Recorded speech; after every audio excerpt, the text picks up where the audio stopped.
বিসমিল্লাহির রহমানির রহিম। একটি পুরাতন এলজিএসি রিং স্টেশনের কাজ চলছে। তো ইনডোর যে ইউনিট হচ্ছে এই জায়গায় হচ্ছে সেট করা রয়েছে, আর বাইরের সেট হচ্ছে পাইপিং, যেটা সেটা হচ্ছে আমরা কানেকশন করে নিচ্ছি। এ হচ্ছে পাইপিং,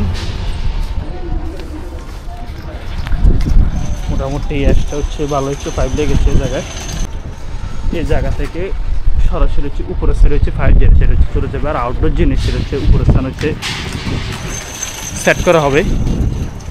এখানে হচ্ছে পুরাতন পাইপ ছিল আগে, আমরা হচ্ছে সাথে হচ্ছে আরও পাইপ অ্যাড করি, নতুন পাইপ।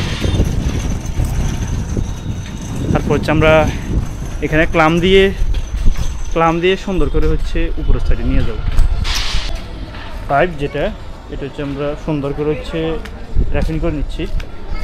তারপর হচ্ছে দিক দিয়ে উপরে উঠে যাবে।